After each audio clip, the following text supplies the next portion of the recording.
प्रणाम साथियों। आज हम बात करेंगे समय की कीमत पर।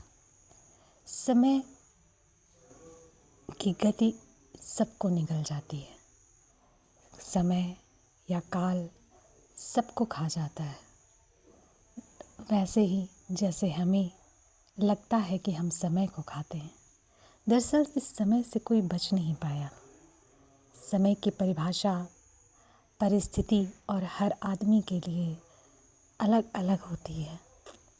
जैसे किसी एथलीट के लिए समय की कीमत 1 सेकंड से ज़्यादा होती है, क्योंकि उसे पता है कि वो 1 सेकंड से पीछे रह गया तो पूरे 4 साल के बाद उसे मौका मिलेगा और हो सकता है कि शायद उसे कभी ना मिले।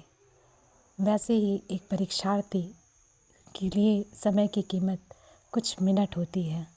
अगर कुछ मिनट में वो पैसे अपने पेपर पूरा ना कर पाया तो फिर शायद उसे जीवन मौका ना दे। इसी तरह से हर व्यक्ति और हर परिस्थिति में समय की कीमत अलग अलग होती है। इसलिए अभी जो समय है, इसी समय को सबसे उत्तम और सबसे अच्छा मानना चाहिए और जो समय अभी है उसको मैक्सिमम या अधिकतम उपयोग के बारे में सोचना चाहिए। यही जीवन का नियम है।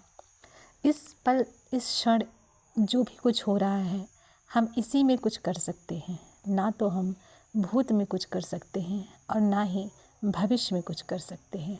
तो वर्तमान ही या वो क्षण या पल ही वो समय है जिसमें हम अपने कार्यों को कर सकते हैं या अपने कार्यों को परिणाम में प्रेरित करने की क्षमता रख सकते हैं।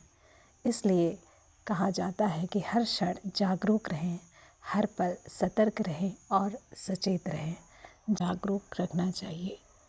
इसका अभ्यास करने के लिए हमें किसी ध्यान की ज़रूरत नहीं, बल्कि हर काम ध्यान से करने की ज़रूरत है।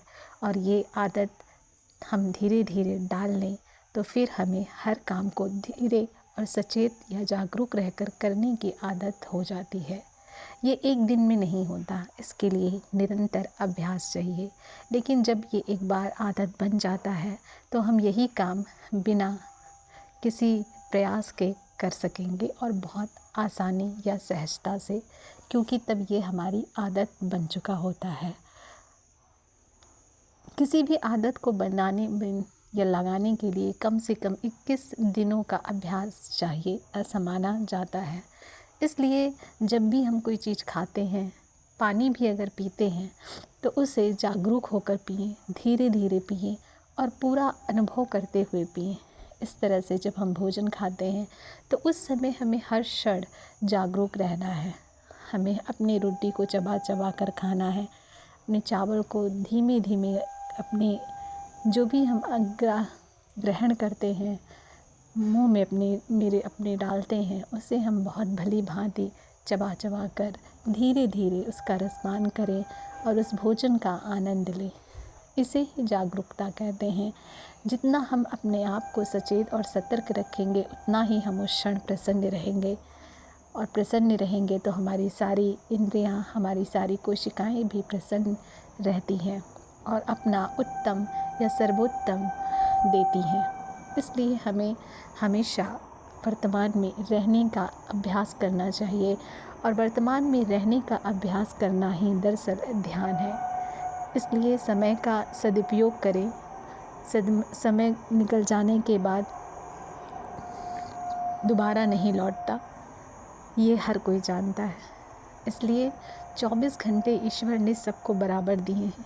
इस 24 घंटे का हम कितना उपयोग अपने लिए कर सकते हैं, यही बुद्धिमत्ता है और यही बुद्धिमानी का प्रतीक है। आज के लिए इतना ही।